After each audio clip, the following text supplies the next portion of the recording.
everybody. Welcome to the fourth episode of the Dude Shock Interactive Podcast. My name is Miguel Mack, and I'm joined today by my co-hosts. If you'd like to introduce yourselves, as per usual. Lemonant. And I don't have a cool name, so I'm Johnny. Yeah, he's the artist formerly known as Johnny. Rubber Johnny, you know. Today, this week, has been a pretty slow news week. So we've not really got much to talk about in terms of news. All there really is, there's a couple of delays, which is Gotham Knights has been delayed from 2021 to 2022. And just today, Back for Blood, the Left 4 Dead spiritual successor, has been delayed from June 10th to October 12th, 2021. Oh, well, not too bad of a delay. So, yeah, we'll probably get one more each. Yeah. So with all of that out the way, we're going to actually just start talking about some topics and just kind of freeform and see how it goes. It'll probably be a shorter episode, but sometimes it's quality over quantity. That's rocky. Who wants to start? I think the gentlemanly thing to do is for you to start. Yeah. Really? Well, you okay. Opens up the podcast. All right, fair enough. I'll go first. So, I got this idea for a topic. I was just recently doing, the past few days, I've been doing a charity stream for special effect. If anyone wants to donate, by the way, the page is open till April 1st. Go to www.justgiving.com/fundraising/Dude Shock Interactive. But I was playing Ratchet and Clank 2016, and it gave me an idea, obviously, for a video, which might come a little bit later down the line here on the channel. But it also gave me the idea for this topic. So boys, I want to quickly ask you, what is your favorite video game weapons? So, I suppose there's different type of weapons to go from, because you could do a favorite video game gun and a different sword and things like that. Yeah. I think sword, because I'm such a weeb and a fan of the series so much, it's got to be the Yamato from Devil May Cry. Yamato, yeah. Yeah, can cut through time and space. Looks awesome because katana, Yeah. I mean, katanas always look awesome. Plus Virgil kicks ass. Yeah, plus it's wielded by an absolutely badass character, so it ticks all the boxes for me, so that's what I'd say for sword. The character is so badass, he's only available in special editions because he's special. Yeah, you have to literally pay for him every time because people know that they will. The Yamato from Devil May Cry is a really good one. What would you say for a favorite gun then? See, favorite gun, it's a bit hard because loads of guns feel the same. There's obviously loads of weird specialist ones from things like what's that series where you destroy everything? Crackdown? No, based on Mars or something like that. Remastered. Red Faction. Had that. Red Faction. Red Faction Armageddon or something like that. It had that weird rainbow fountain gun or something. The unicorn, yes. Yeah. But I'll probably just go basic and go something more boring, and I'd probably just say the BFG 9000. Oh, that's a good one. Doom. Because literally shooting that, you have power in your hands. Unless of course you're playing Fallout 4, and then it's actually weaker than a fat man. So Luke, I'm not sure if you want to go next. I don't have an outright one, but the first two that came to my mind in terms of sword and a gun, gun, it'll be the Rhino from Ratchet and Clank. Mm-hmm. Which one though? I'll just go with the first one from the original game. Mm-hmm. So now everyone plays different music, doesn't it? So. For the sword, it'll have to be the energy sword from Halo. That's an interesting one. That's the opposite, isn't it? It just looks so fucking cool. Yeah, it's not a set weapon for one particular character, but but the first time you get to use it is with Arbiter, I believe in number 2. Yeah, Yeah, I think it was. But fucking hell, that it's so cool to look, and just when you whip it out, and like, especially if on multiplayer, you just whip it out and you just hear the tss, and you think, Yeah, just whipping it out. you just whip it out and you feel the throbbing, girthy power in your hand. Like, Thrust it forward. yep, you thrust it into your opponent and watch them squeal. I think the only downside. Some wet liquid protrudes everywhere. Just instantly get this video demonetized in every week. The only downside of it is just because it's got a limited run of like, well, obviously because it's an energy sword, so you know energy will eventually burn out and eventually it just becomes fucking useless. But while it lasts, it's like up there with my favorites in terms of look, the sound, and the damage it does. So Matt, your turn. All right. Well, as the name I've got as my sort of like username here suggests, in terms of favorite video game sword, there's only one fucking option for me, and that has to be the Buster Sword from Final Fantasy VII. Just that's a sword, like it's so fucking iconic. Like, just like I mean, it's just even like when you're playing the game and you're just seeing Cloud running around, and you've got like this big ass fucking sword. You just think like, how the fuck are you carrying this? But then he's like doing like one-handed slices and shit with it. It's like what?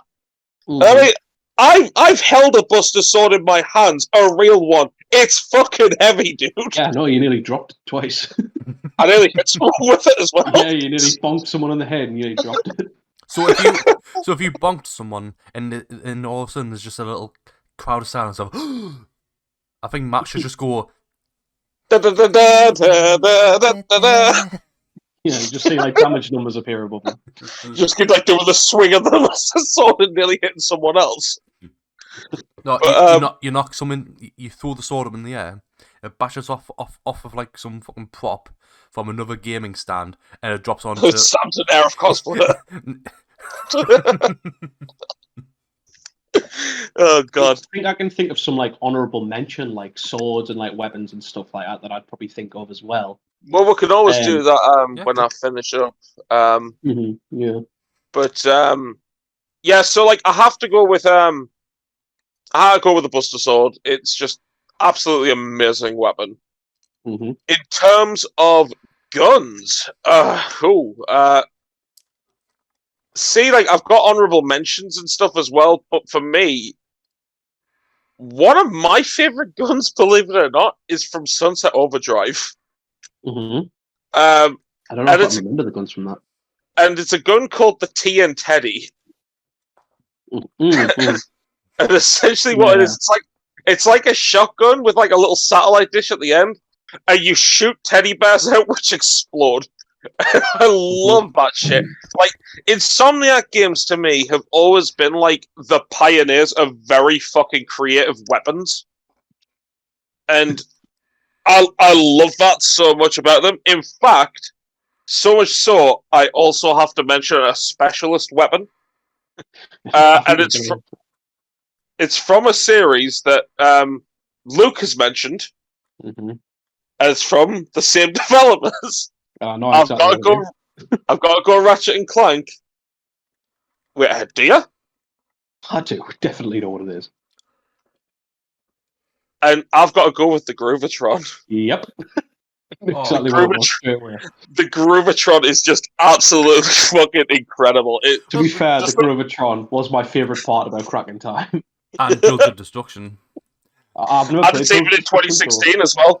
Oh, but the thing is with the Groovatron, it's not even a gun. You just throw it. It's like a little like grenade thing that pops up in the air. So technically, that's its own standalone thing. So much so that even Fortnite ripped off it. Oh yeah, the boogie bomb. The boogie bomb, yeah, it literally is a Groovatron.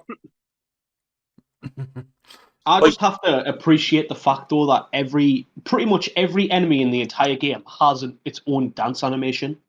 Like even like Azimuth and stuff like that. Like everyone has a dance animation. Like they took time to do that. Like that's pretty impressive. Like it's dedication. But like me being a child, like I loved that shit. I loved doing that to everything. Oh, it was brilliant. Bye, Matt. Oh no! Oh no! No, There he it's all right. goes. We can just keep going. Always happens. At least you weren't gone for that long, so it's fine. Yeah.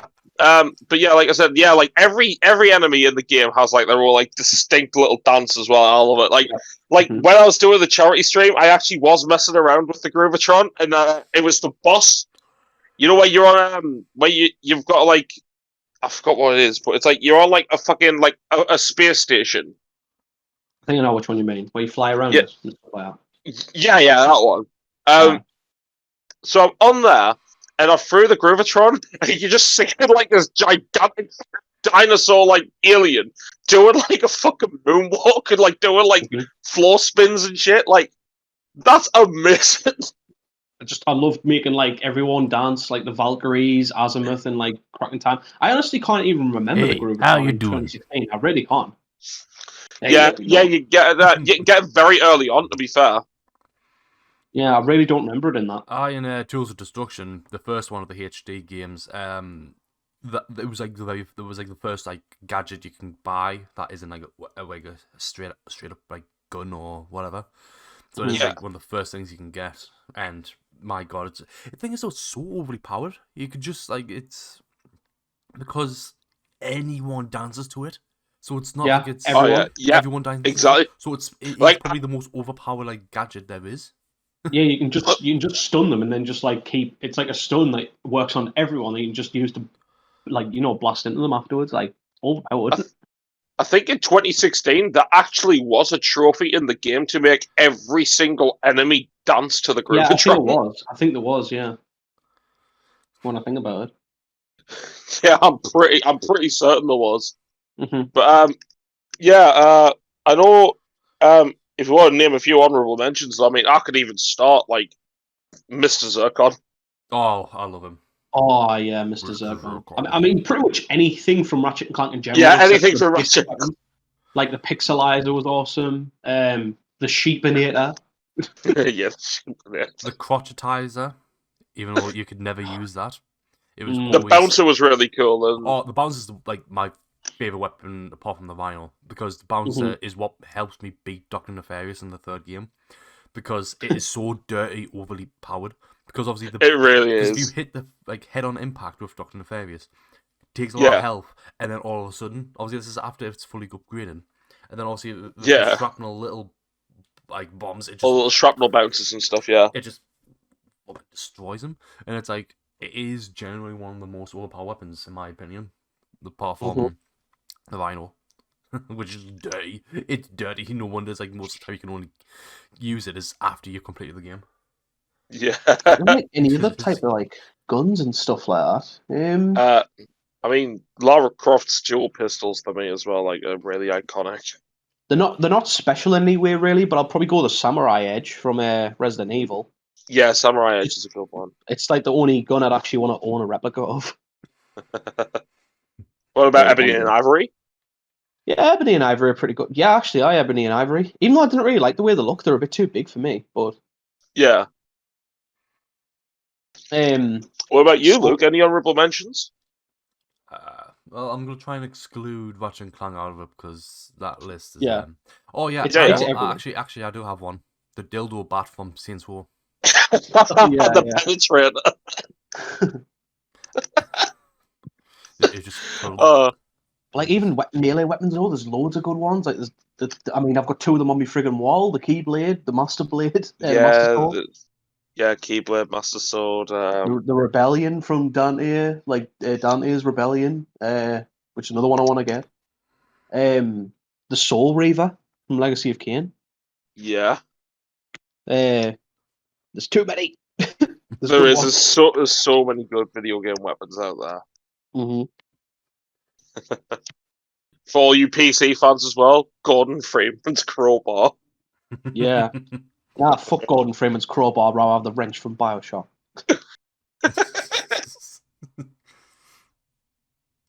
So I think that's topic. Pretty finished. Sure that's run its course. That's a lot of weapons. That is a lot of weapons, enough to open a fucking arsenal right there. Yep.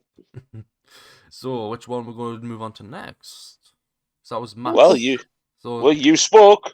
well, yep, Yep. that's true. That's true. I spoke, so I shall go forward. Mm. Which game, like, not a remaster, not a remake, only a brand new original game from a dormant franchise.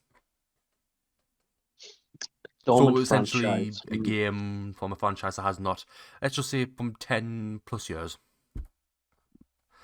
If a franchise has not had a game, obviously this excludes remasters and remakes. I mean, like an original standalone game. Can I ask a question? Go for it. Because if a franchise is, I mean, the franchise is dormant and stuff, right? But like, so if it's not had a game, but it's like there's been like fucking DLC and crossover deals and shit, like, is that?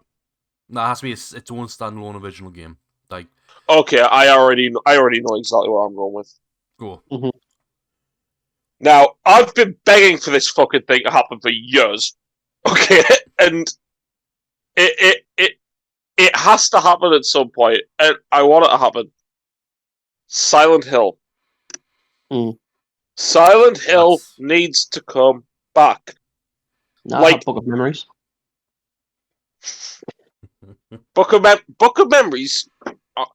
Oh shit! Yeah, Book of Memories came out in 2012. That's 10 years ago. Mm-hmm. Just God damn it! Why, Konami? Why do you suck? I just flipped your choice upside down on its head. You fucking cunt. All right then. The sweet sorrow. All right then. I know exactly what I'm gonna go with then. If I can't go with Silent Hill, you asshole. I'm gonna Silent Hill. I'm gonna go with Legacy of Kain. That's a fair one, I suppose. What was the last one? Defiance, I think. I think it was it was either Defiance or it was Soul Reaver 2 on PS2. Well, it'll be Defiance because What? Oh no, he's cut out. No, it'll be Defiance because spoiler alert. Raziel dies in Defiance, so. Oh right. Yeah. Oh. It's not that like I thought he died in Soul Reaver 2 for some reason. No, he dies in Defiance. Apparently, Kain kills him. See, because someone was telling me that fucking Defiance was on PS1 for some reason, but No, it was PS2. I'll look it up just to be sure. Jamie, pull it up for us. Well, Jamie pulls that shit up. So, Matt, have you ever had elk meat? Yeah, I've just looked it up, and Defiance was the last one. I was thinking it was either that or Blood Omen. But Defiance is the last one in 2003. 2003. 20 years ago. That's a long time. Yeah, but Legacy of Kain needs to come back, man. Like that's like the thing is, if like you look at how far video games have come now, especially in the genre of Soul Reaver as well, it's like there is so much they could do with like next gen technology for Soul Reaver. Like, I mean, and the thing is as well, Raziel is like such a cool fucking character, and it's like you think of like you look at this franchise and you think how was Square Enix like just let it kind of like go dormant? Yeah. The thing is, I think like Legacy of Kain is due just for a remake. I think it could definitely use a remake, but a new game in it would be interesting as well. Well, I mean, that's the thing. We're working on one. I'm certain, because I'm certain that we're going to do. I'm certain that we're going to do like an online game at one point. Oh God! like an MMO set in the world of Legacy of Kain. I'm certain the work. Kain and the Temple of Osiris. That's what they'll probably do. They'll probably do like a 4-player like top-down co-op game or something. It'd be horrendous. Backlash that would get. I mean, to be fair though, I mean, I feel like we're gonna probably get a remaster of it at some point. Like, I can imagine something like that. Because I mean, obviously, like Square Enix hired the studio who did the Panzer Dragoon remake to remake some of their titles. So maybe we'll get some Legacy of Kain or Gex action. You said, didn't you, Logan? Like one of your caveats was that it's not allowed to be a remake or remaster, right? Yeah, so this would have to be so don't worry. So it's like if you feel like there's a remaster in 2015, like doesn't matter. It has to be the original game, a new line continuation or whatever. The last of Yeah. the last. Yeah. The original. So this would obviously be a Legacy of Kain 3. Yeah. Well, I mean, to be fair, like I said, I'd be interested just to see Legacy of Kain return anywhere. Like, it would just be really cool. Like, the thing is, Raziel is that cool of a character that I don't think he'd stay dead. I feel like it might be like a Kratos situation where he might end up being like too angry to die or something like that. Well, what do you call it? I mean, he technically died when they threw him into the God, what was it? It's like it's not what it was called, but it was basically the Lazarus pit from Batman. Yeah, the Lazarus pit. That might have been what it was called, to be honest with you. But yeah, we'll just call it the Lazarus pit. yeah. So yeah, like I think it definitely would benefit more from a straight up remake, but I mean anything on it because like it's a bit shame that it hasn't had anything. Yeah. Even like a Blood Omen game or just a Kain thing in general. It's a bit weird. I've got an honourable mention as well, but I'll wait until you guys are done. Mm-hmm. Yeah. So we'll go next. So who's that? Who? So was that just Matt's choice there? Yeah, it was Matt. Yeah, Legacy of Kain. Johnny, you go. Right, so I'll go for something that you two obviously haven't played, but I'm gonna assume you have heard of, and Matt definitely has heard of them. Considering that the first game in the series is widely touted as one of the greatest games ever made, and the second one is considered to be one of the best PS1 games ever made. I know where this is going. Castlevania? Yeah, no, there needs to be like a new Chrono game at some point. Like the thing is, the way like Square Enix are going, like where they're doing things like Octopath Traveler and things like that, like smaller scale games. Did they do I Am Setsuna, or was that a different company? Yeah, I Am Setsuna, they did. Yeah, they did I Am Setsuna, which is literally the exact type of game as Chrono Trigger. Like, it baffles me that they haven't ever tried to continue that. It's literally got such a great story, got very simple gameplay. Wasn't there gonna be a Chrono, like a Chrono game? There was going to be a third one called Chrono Break. I don't know what the hell it would have been about, but it baffles us that they've never decided to continue it, like because it's so highly touted. I mean, I didn't like Chrono Cross that much, especially near the end. I liked it a lot at the beginning, but at the end, I didn't really like it that much. But I have heard Chrono Cross is a lot more divisive than it's Trigger. Pretty much either it's you don't like it or it's one of the best games you've ever played. So there is no in between. There's no in between, really, no. But yeah, there needs to be a new game of those. Like, it wouldn't be hard for Square to do it. But yeah, that's just pretty much my pick. I don't think it's much you can really add to it because you haven't really played any of them, but... Yeah. I mean... Yeah. Well, I mean... I've always heard of Chrono Trigger, but I've never played it. I want to ask, do all the Chrono games involve time travel? Because I'm certain the first one involves time travel. The first one definitely involves time travel. The second one, I think it's alternate dimensions. Well, I mean, that's the thing. Like, maybe if you did a third one, it could maybe even tie in where you could maybe go to the different locations from Trigger and Cross. Maybe meet some of the party members and stuff from those games. Well, Chrono, Maul, and Luca, I think, were all in Chrono Cross, like as like weird like apparitions. Like the three of the main characters from Chrono Trigger, they were in Cross. Thing is, I will say, I know how Chrono Trigger ends, but I don't really want to say it in case, obviously. That's got like 27 endings. All right. Well, I mean, so you know one of them ends. I know of one where like basically Chrono dies. That's part of the game. Oh. Yeah.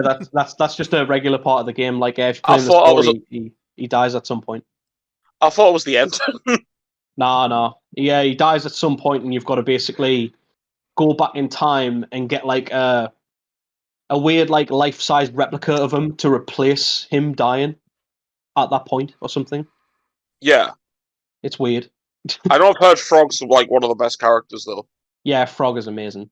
War Glenn.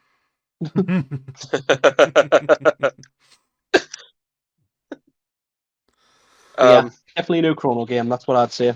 I don't know what style in. I don't know whether I'd like a 3D style game or just, to be honest with you, a style like Octopath Traveler would probably work. I was gonna say I think it'll probably be like more suited to something like maybe like Octopath. Mm-hmm. Do you have any honourable mentions as well, Johnny? I mean, there's KOTOR, obviously. Star Wars: Knights of the Old Republic. Yeah. When was No, I was thinking when was Splinter Cell Blacklist released? It's like 2013. 2012 or something. It was 2013. Yeah, so It was that the one same year as PS4. you can't do that one.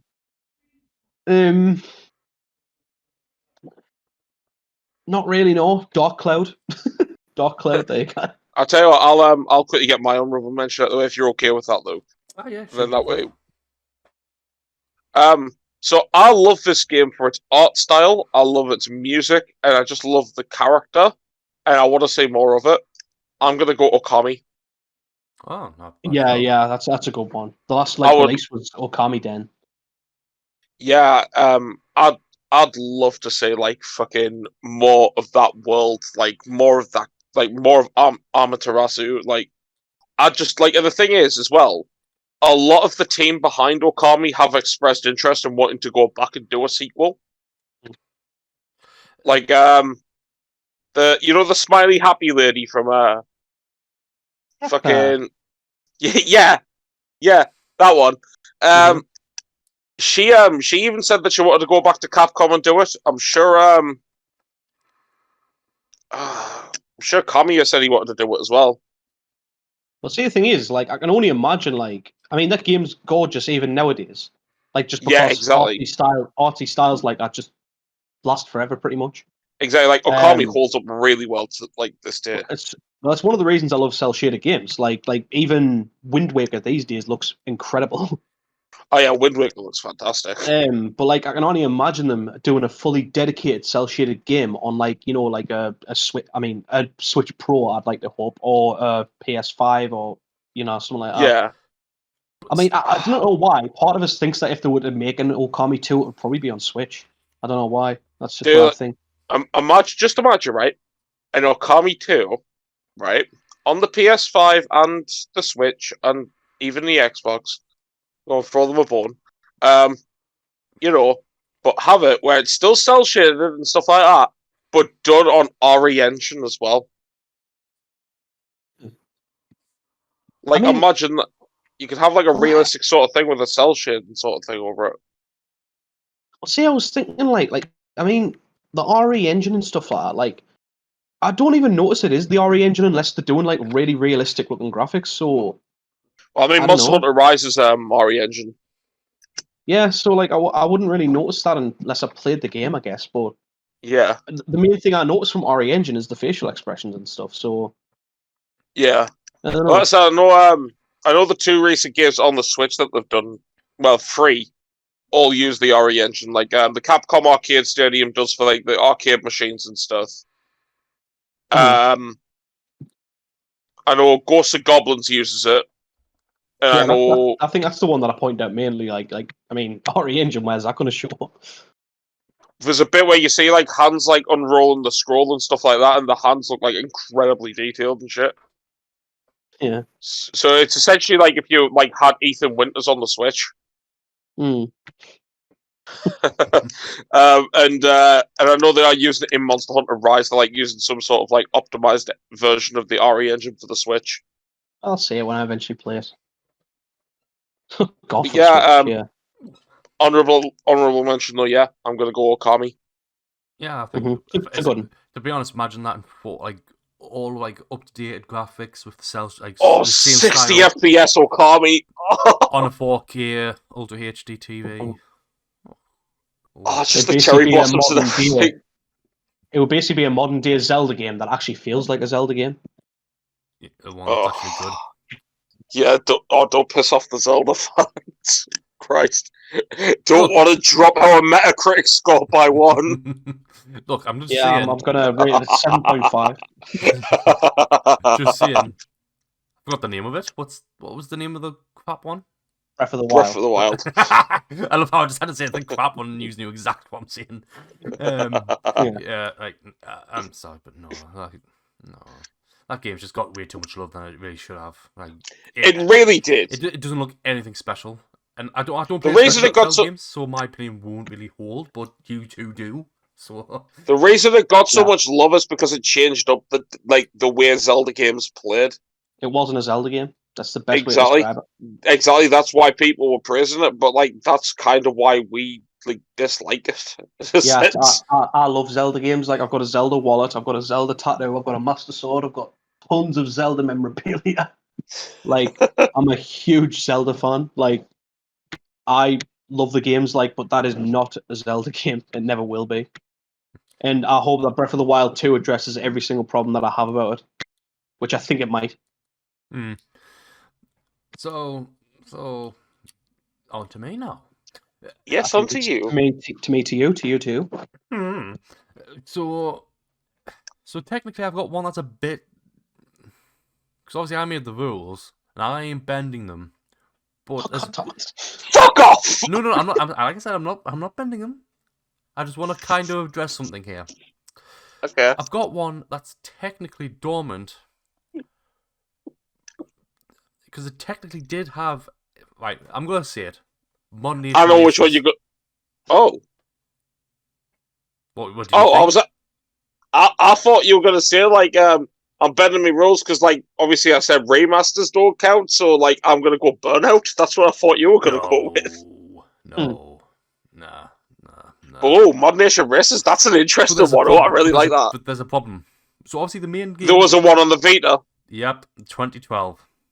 Road Trip. If Matt had to lose it because of Booker Memories. Yeah, I had to lose Silent Hill because of the Vita. You have to lose Mod Nation Races. As sad as it is. I know, I'm glad it's dying soon. So, I did have an alternative one. Road Trip Adventure. PS2. I've heard of that game, I've never played it. Is that the game where you drive around and you actually talk as a car? Yes, you are. It's basically was cars before Disney Pixar cars ever existed.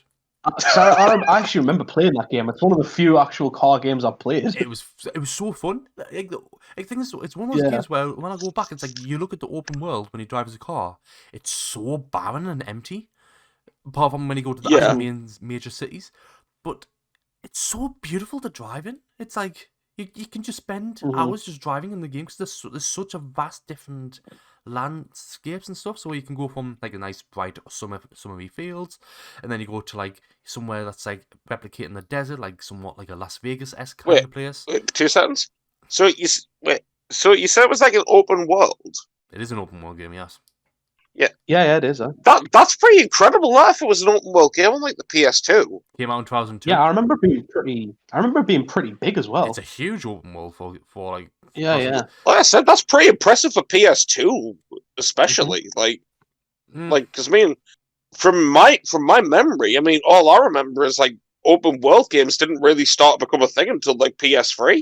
Oh, that was GTA 3, San Andreas. Well, yeah, like over the GTA games, like. Wait, no, Just Cause 1 came out on Xbox Original, I think. It didn't come on. Oh, no, it did. What's that? No, never mind. I was thinking about Just Cause 1, because I know the first one came out on the previous gen consoles prior to the 360 PS3 era.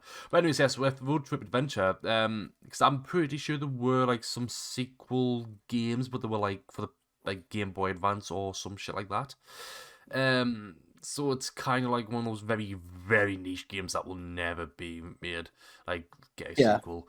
But at the same time, it's one of those games where I'm like, it's not even a guilty pleasure because as a kid, it was everything I wanted. Like pick a car, and like there was no official cars, but you can always like design, like you go to like a body shop and just change. Yeah, I think you can always change the way you look. And also you can also upgrade your car. You drive around.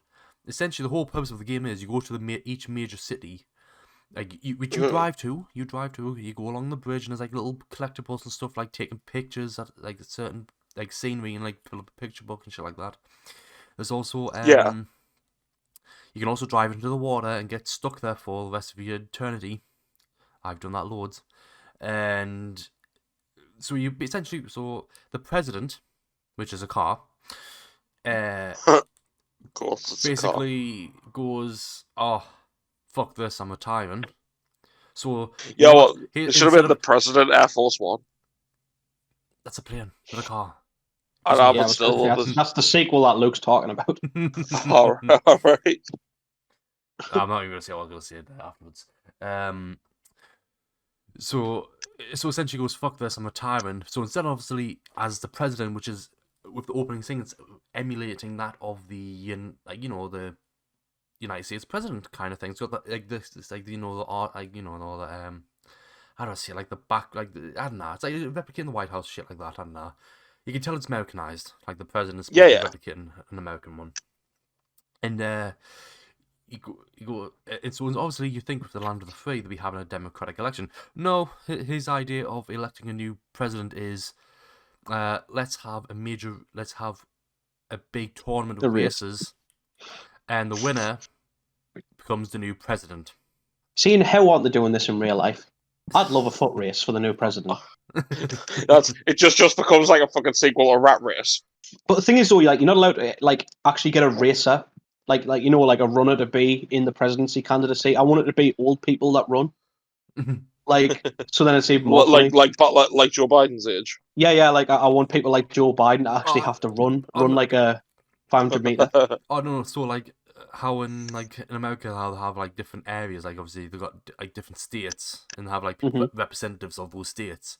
Like all the party members, like would be like Democratic, Republican, Independent parties, whatever, all like race against each other for that constituency, and then so you can have like a presidential Olympics, and obviously the majority winner of the runners, that's then will become like that party will win, thus the leader of that party becomes the president. Even like in the UK, it's like like Boris Johnson becomes like prime minister, but it's like, God, Boris Johnson's such an idiot. It's like, but he did do the 10K pretty damn well, mind. I mean, he did win the egg and spoon race without dropping it. Yep, that the 3.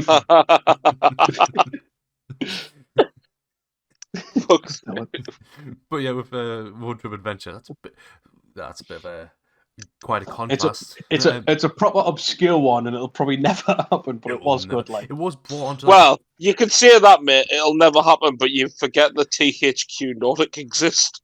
Yeah, I was going to say they like to revive their obscure games. The thing. Plus, there's also little challenges you can do in the games. I remember one of them where you can actually climb up a fucking mountain. Essentially, well, like Skyrim. Pretty much.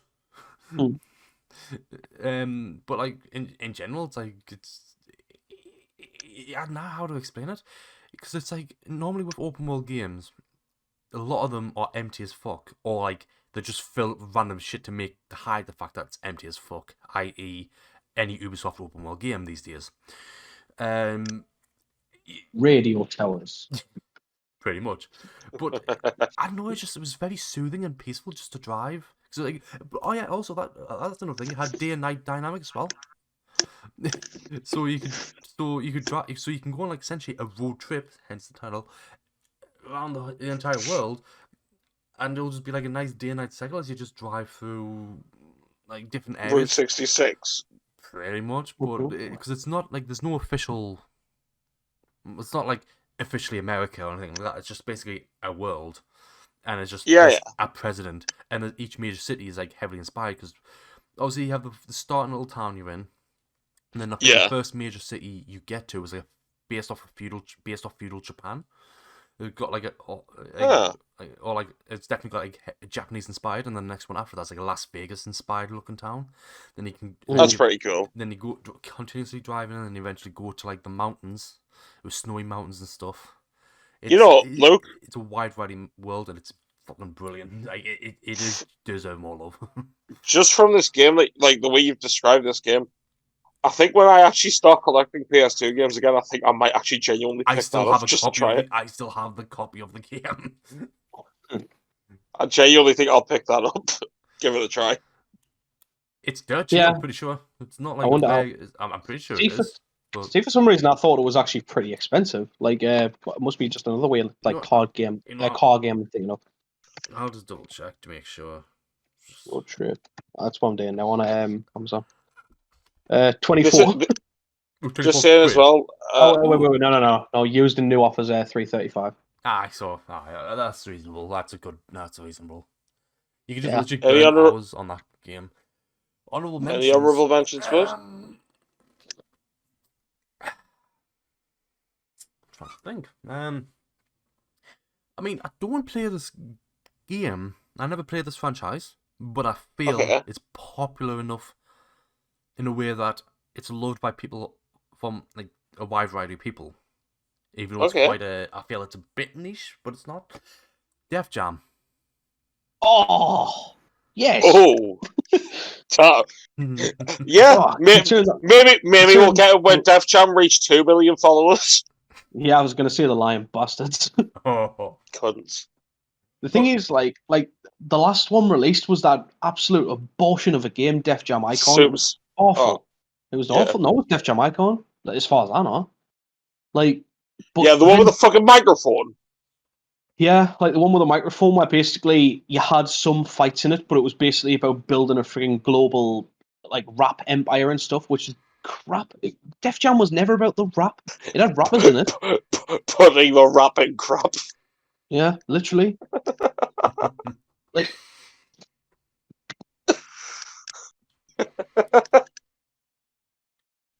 God. Well, I cut off again. Nope, you're still there. Oh, everything went really quiet there for a second. I just thought I was cut off. no.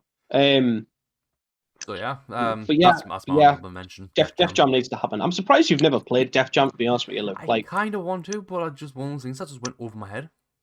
well, the first one is literally like well, I don't know if it's the first one, but Def Jam Vendetta was literally a wrestling game. It was just a straight up wrestling game with rappers, like in things like that. Wasn't Wu-Tang Clan in one of them? Might have been. I don't know. I honestly don't even know I was part of the Wu-Tang Clan, to be honest with you. But another second one though is pretty much like it's an MMA game. Ah. Yeah, like the second one's like an MMA game. You can use like you can get like a bunch of different styles. Like you can get jiu-jitsu, you can get Muay Thai, Yeah. kickboxing that is, and boxing and wrestling. Like so, Pretty cool, like. yeah. And you can throw people in front of a train. By the way, one more obscure thing, like one more obscure game I have to mention.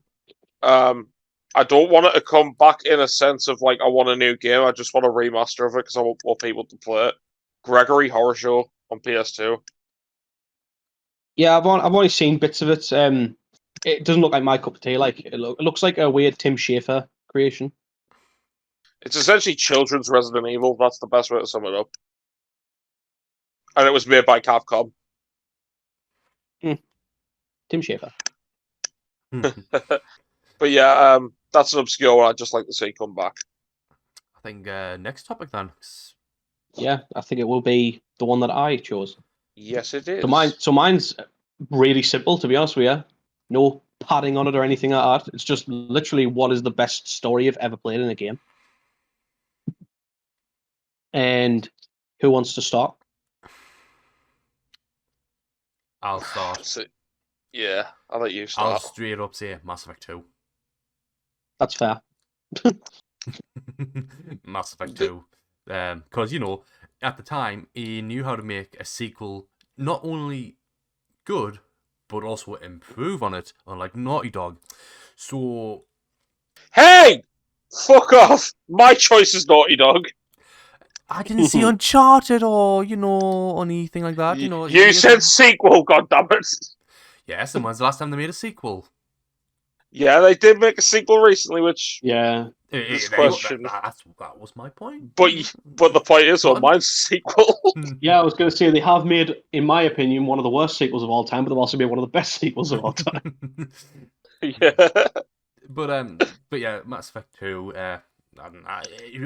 I've completed about at least a good 5 times, and each time I've always went with the same path because I'm a coward. I do not like being Renegade You don't like Shepard. change. Yeah, that's just not me. Because knowing Renegade Shepard can kill Morden, like shoot him in the back to prevent the cure of the genophage, I'm like, nah, not for me, not for me. The Krogans are, you know, like my little babies, man. You can't hurt a Krogan. Come on. But ultimately, I think just number 2 is just even the DLC was nice. I would have said number 3, but the ending on that just answered. I think number 2 benefits a lot as well from having the best cast of characters. Oh yeah, Mass Effect 2 had a really good cast of characters. Such a wide variety of characters, and it's a type of game that you can essentially rush through it. There's nothing holding you back. You're not forced to go through it all. Like, you can pretty much rush through it, but that's a bad thing. So you give you the shit possible ending, but it is a game where you do have, like, story wise, it's like you have the choice of essentially, if you want to explore and achieve the most in the game, you can do that in your own free time. If you want to rush it and just, get through the game, you can do that in your own free time. And you can enjoy, like, and then if you do both styles of playthrough, just rush through it and just explore the whole game, like all the side quests for each individual character you have and stuff like that. Which obviously improves the ending of the game as well, I'm pretty sure. Oh, it does, massively. Because obviously you unlock new stuff, and also new, because obviously when you... Upgrades for the ship to survive the suicide mission. And also the loyalty missions add more trust and shit like that, so it's like improved chances of survival.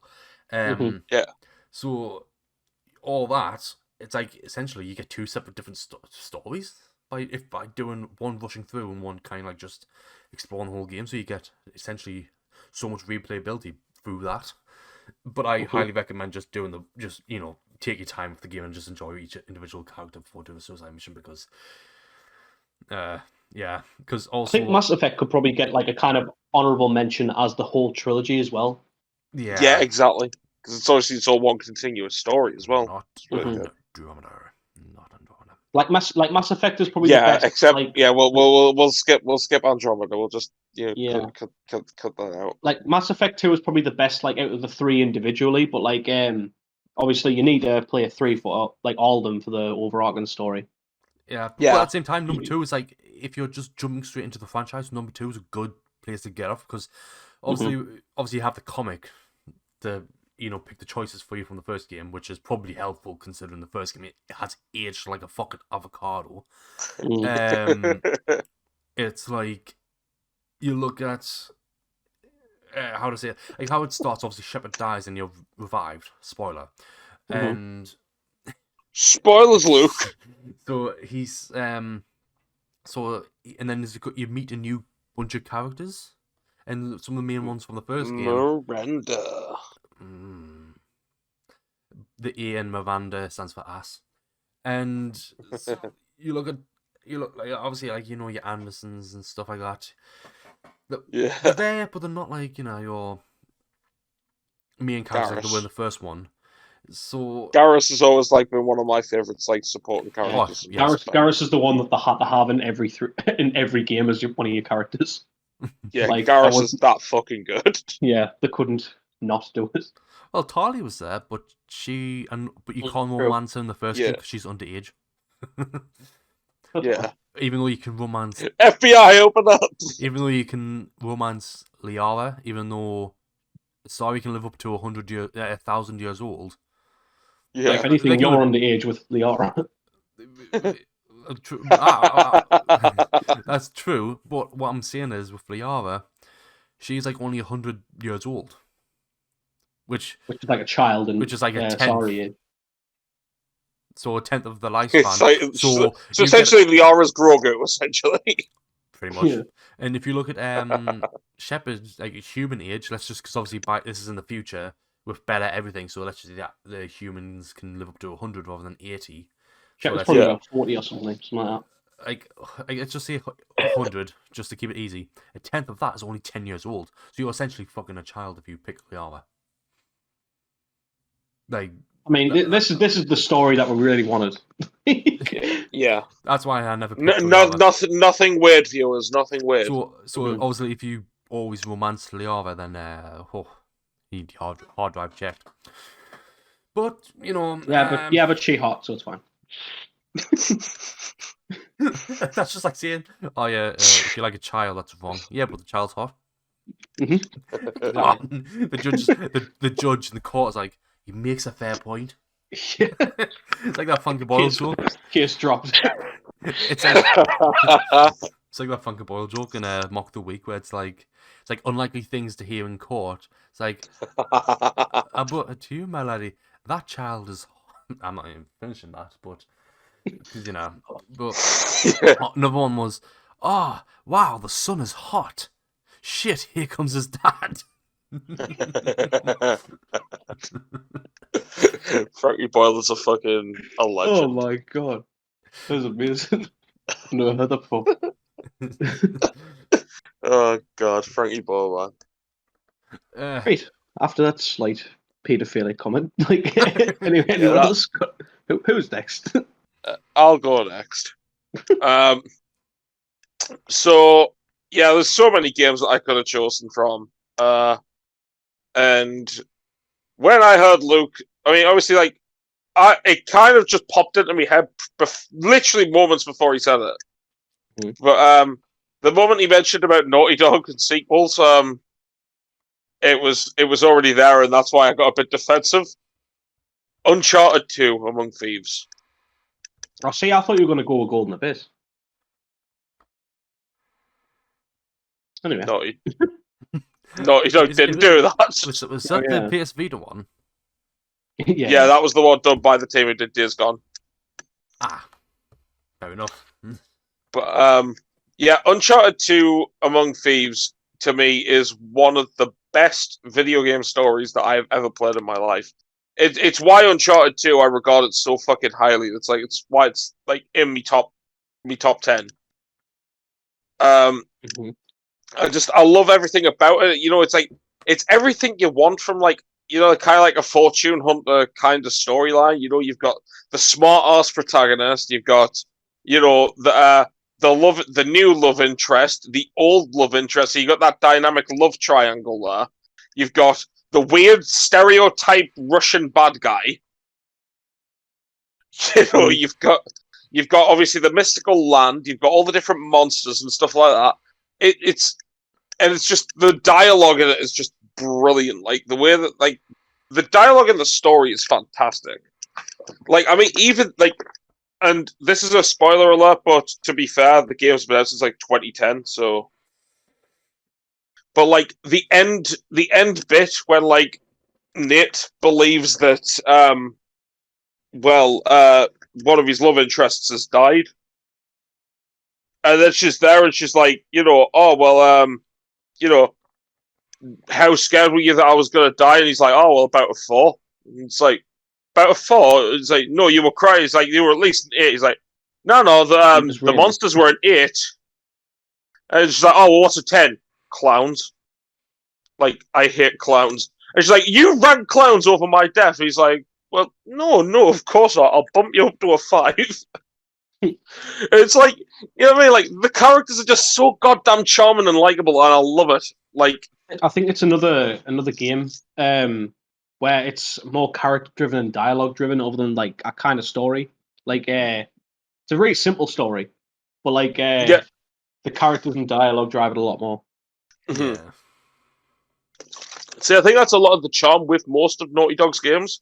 Notice I said most of Naughty Dog's games.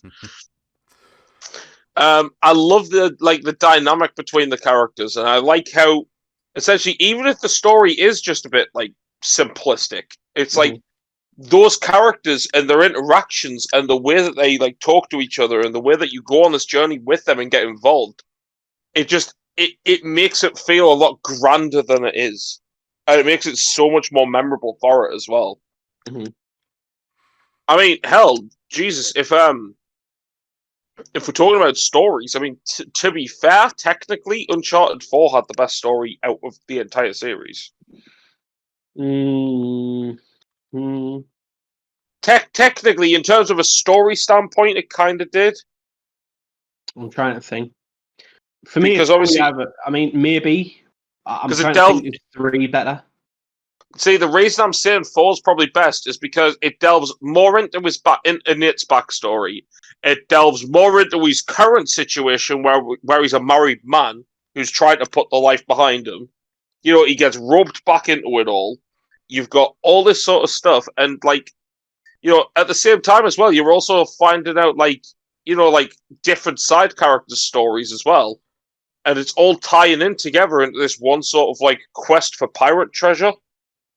And then it ends the entire series on a perfect note as well. It's like, yeah, I suppose. Like in terms of story, personally, Uncharted 4 is the best. But in terms of just pure character interaction, and the way that the characters like work well with each other, I have to go Uncharted 2. Uncharted 2 is like easily like my favorite. Anyway, Johnny, you. So just straight up story, that's what I'm just gonna go with. I think there's been no game that's done everything better than BioShock Infinite ever.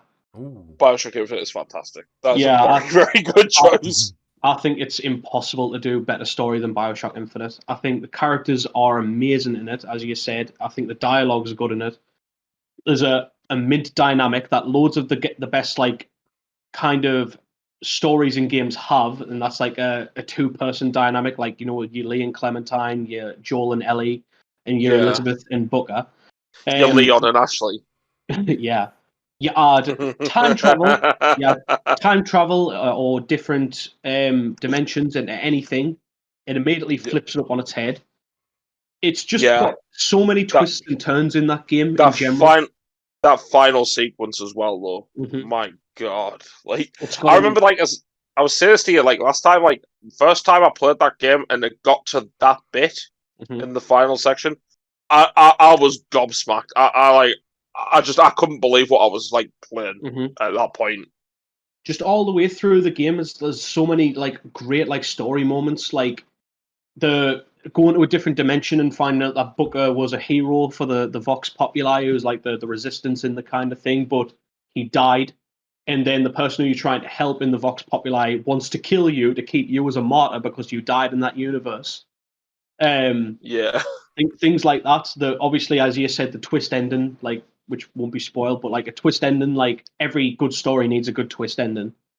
And the fact that the story went so far as to literally have explanations for why you hear songs like "Girls Don't Want to Have Fun" in the 1910s, like they made literal explanations for that.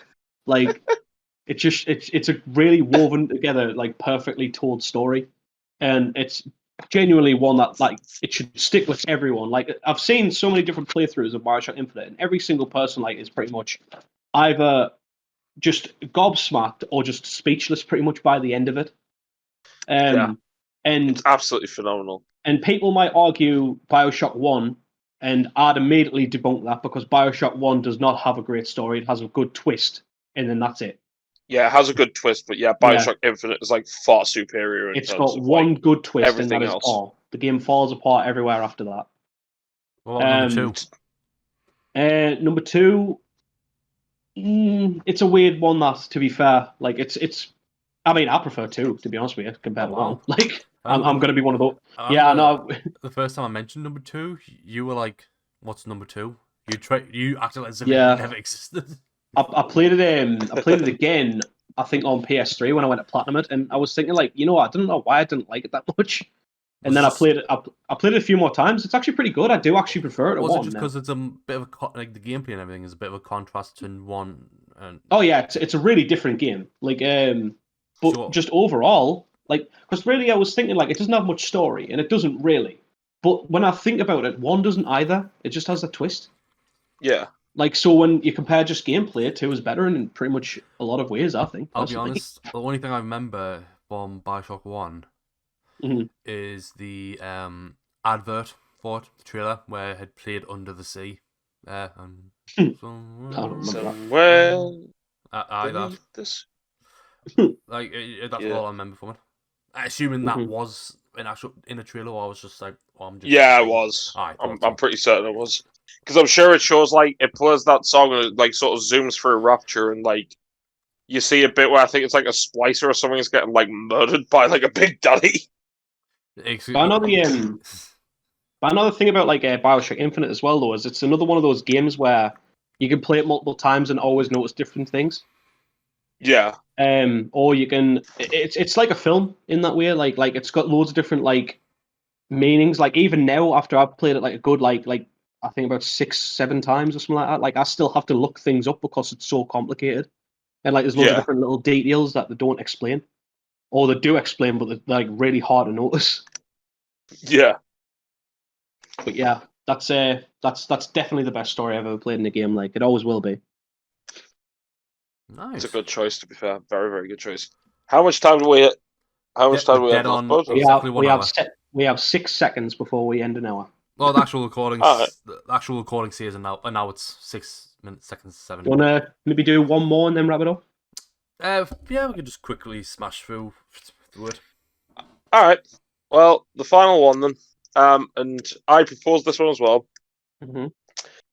Worst video game that you have played based on a popular franchise. So this had to be outside of video games. So it had to be like a franchise based off of a movie, a TV show, a comic book, anything like that.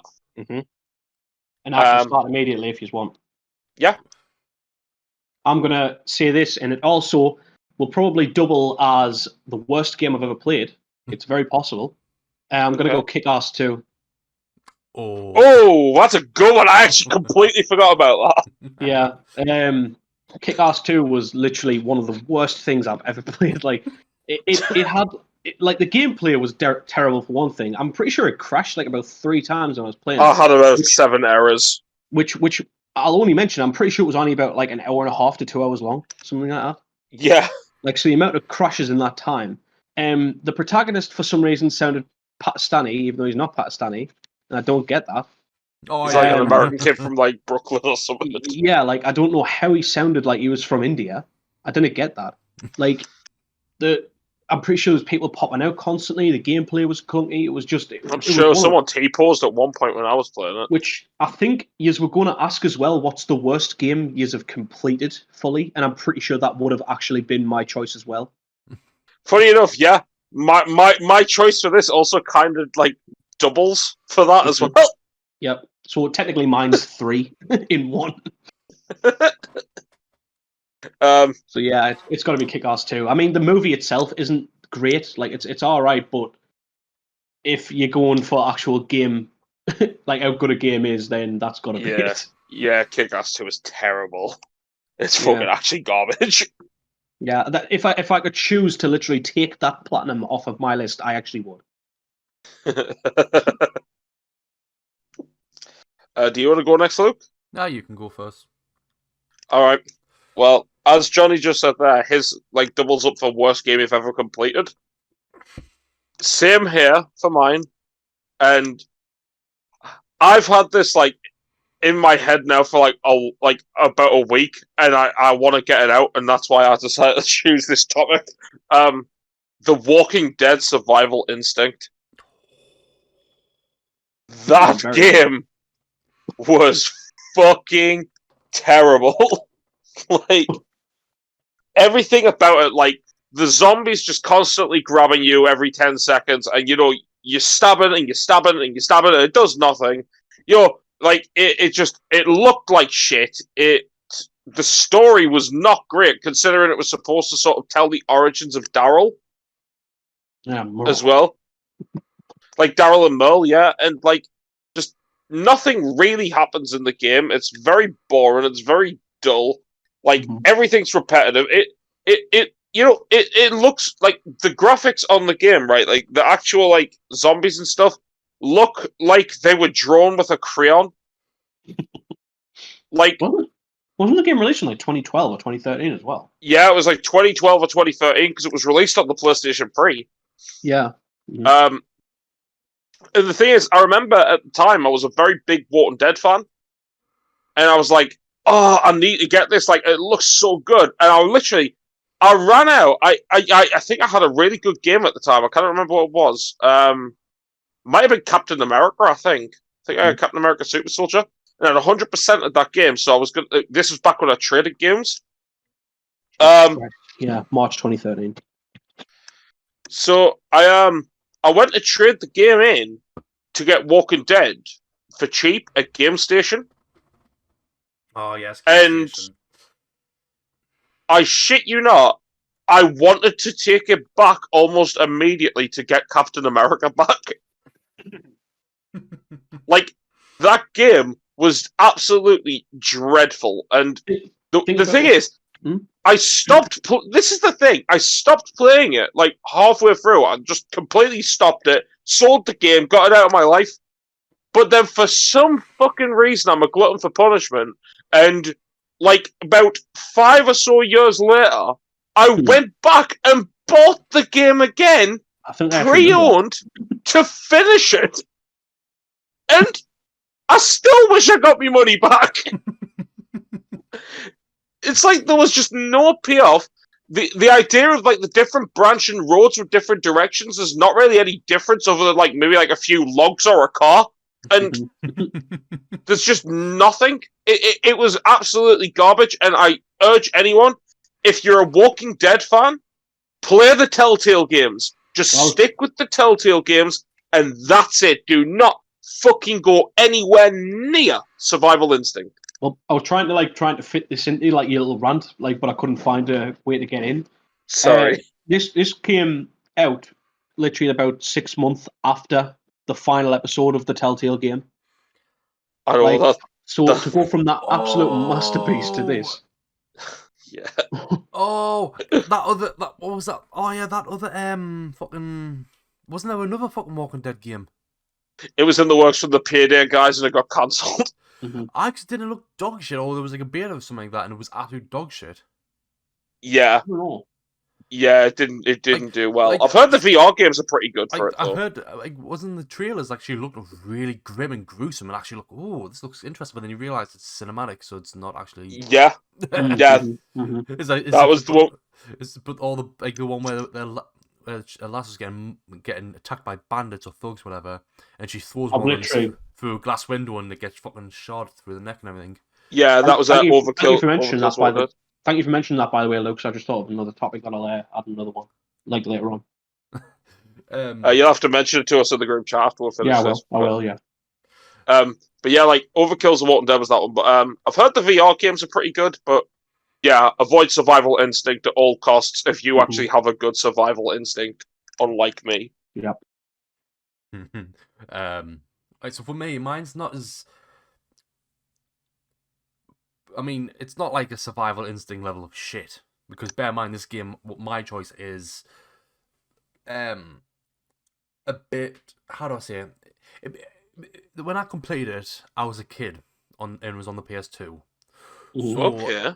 It was like, at the time, I was like, oh, a little bit of fun. But looking back at that game, it's like, oh, that game is fucking shit. Which game? It's called Dog's Life. Oh, yeah. Wait, I don't think Dog's Life is based on anything. No, the game is called Dog's Life, and it's a standalone. It's not based on a movie. Oh shit! No, but the question. Oh shit! Yeah, oh shit! It was a worse game, mate. Oh shit! Well, actually, it's got Pedigree, the brand in it, you know. No, that doesn't count. That does not count. It's not Pedigree, sure. Yeah, why is it like when you die, that's where your dog goes? Oh, fuck, I completely... Because I was thinking about shit games, I completely forgot about the whole... Oh, shit. Yeah, the whole idea of, like, it's got to be based on, like, a fucking TV show or a film or something. Look, if you need to think of something else, I'll actually talk about Dog's Life for a second. Matt, have you actually ever seen A Dog's Life? Like, have you ever seen it played through? And I've heard of it, I've never seen it. Right, so for anyone who actually... like wants or is curious about it, go and watch GDQ. There is a speed run on A Dog's Life, and watch it literally. Really? Yeah. It was on the Awful Games block, and there's just basically watch it for the final part of it because this game is rated. I'm pretty sure for everyone. It's rated 3. Yeah, it's rated 3, and I'm pretty sure there's a part where a person falls into a meat grinder and gets turned into dog food. Because you're the dog, and your like love interest, the female dog, is like being kidnapped, taken to this factory, and she's about to get turned into dog food herself. So it's actually pretty fucking grim. Literally, Matt, watch the final bits of A Dog's Life. I'm watching that. I'm watching that after Future Games Show tonight. Like, I remember, that's your homework. Watch it. It is brilliant. I remember in that game, the entire game is brilliant. It's so shit, but it's good. It's one of them ones. Like, but I was gonna say because in the game you can actually take a shit and then pick it up with your mouth and go in first person, so you can see shit flopping in your mouth. Yep. I played that on PS2 when it came out. You know, I had like I think it was on the chipped games like disc that I had when I was younger. Yeah. Along with Shadow of the Colossus. So obviously I played A Dog's Life over that. Yeah, damn straight. I can't believe that was also one of the games. I'm like, why did I ever complete that? But to answer the actual question, Okay. So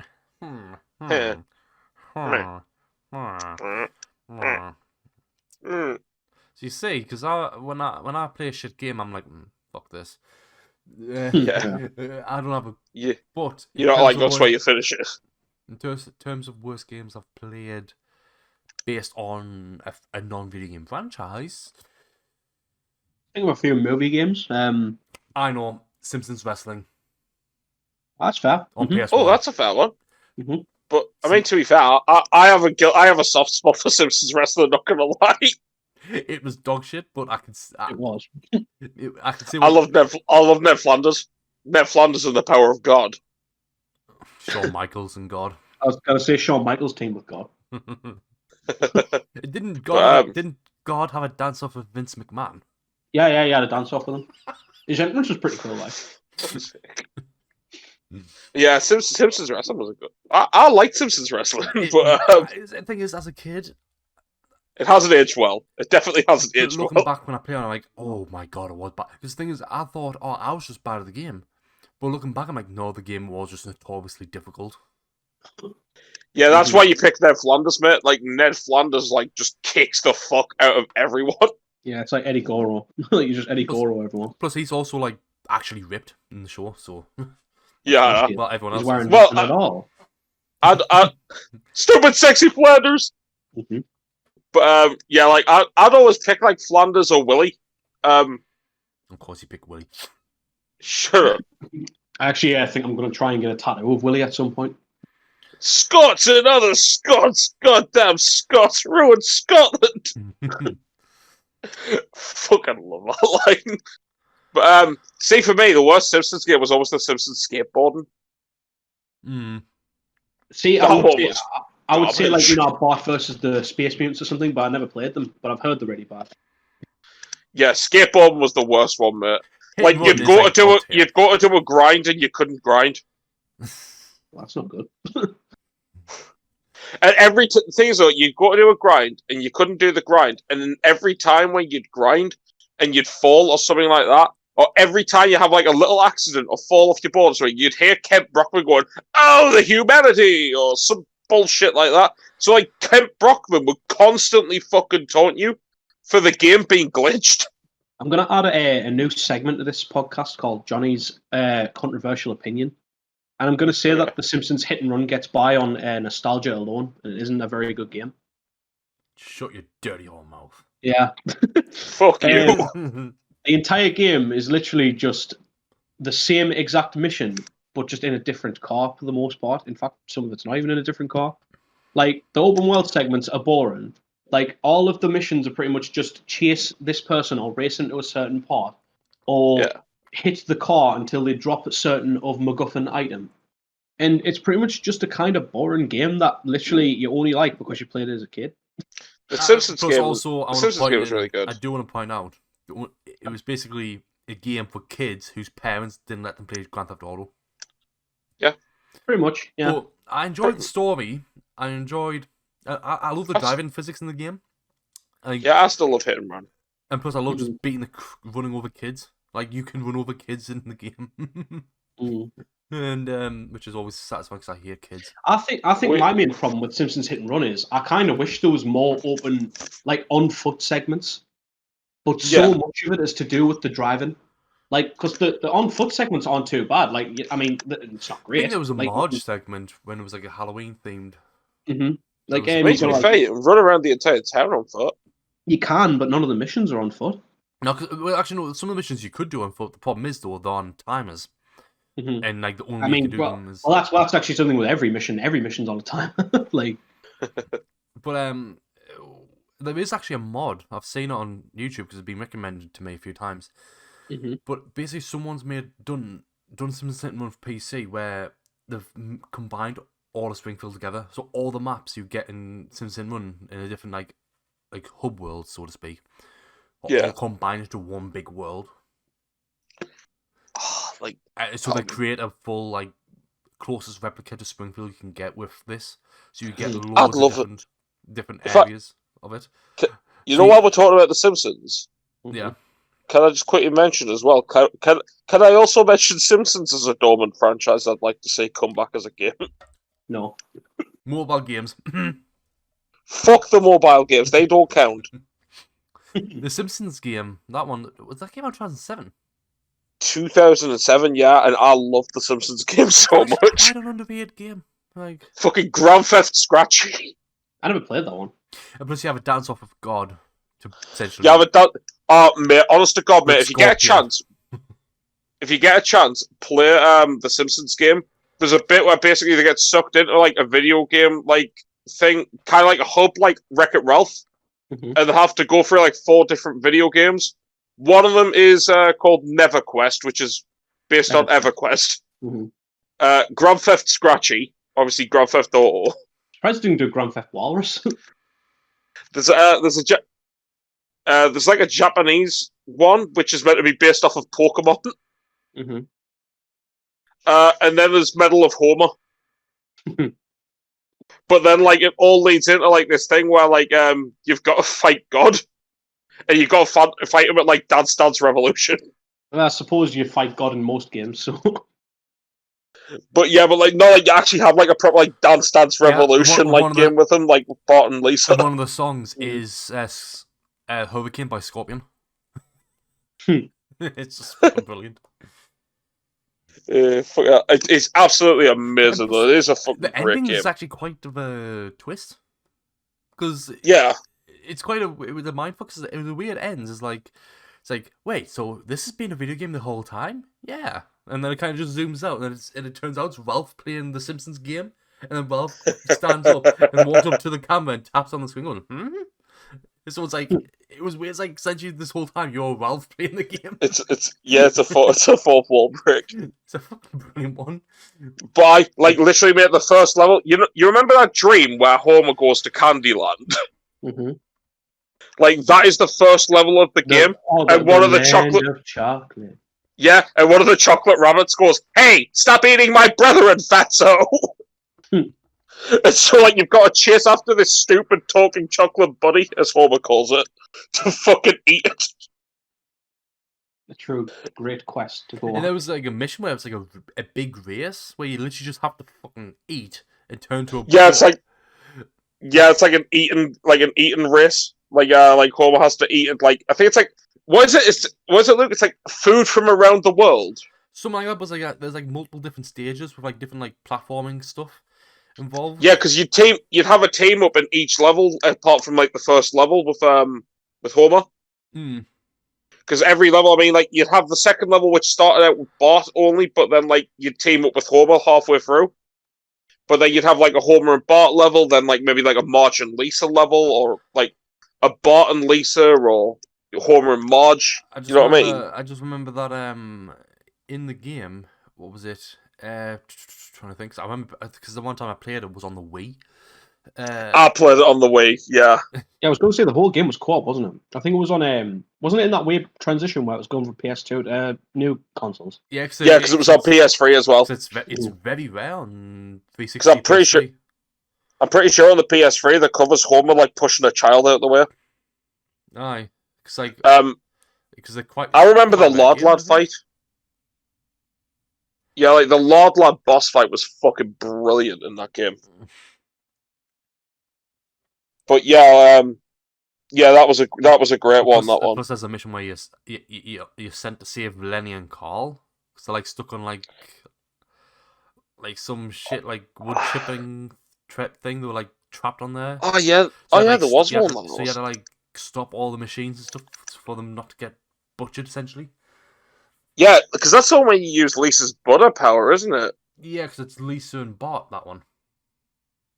Yeah, like, because I was going to say, because Lisa's trying to, like, sort of save the planet, in a sense. Oh, yeah. Like I said, one of my favourite levels is always Grand Theft Scratchy, because essentially it's, like, obviously, like, it's Marge and Lisa, I believe, in Grand Theft Scratchy. And she goes in and she sees obviously all the violence because it's like Grand Theft Auto, and like Marge doesn't think it's suitable for kids. So the idea is you're essentially trying to censor Grand Theft Auto. But yeah, fucking great game, absolutely great game. I would say it's 1 hour and 20 minutes now. I would say that's yeah, it's a perfect time to round it up. Round it up It and is. leaves 1 hour till that game show you were mentioning. Yeah, enough time for me to get some food. Yep, same for me. Yeah. Are we going on PSN for that? Actually, might as well. I can do, yeah. Awesome. I have no plans, so why not? I guess we'll finish it all off here. Thank you to anyone who has watched this video. My name is Mick Garmack. You can find me in the links below. And me in the links below, because I'm pretty sure I've updated my Twitter link as well. After getting suspended, because fuck you, Twitter. I had 200 followers there. I was making it up there in the world. No, but yeah, all the links in the description necessary. I've been Lemonant and you can find Johnny in your hearts and souls. yes. I'm hard to find. I'm like Jesus. It disappears when you need him the most. Oh God. So yeah, goodbye. Sayonara. Very nice.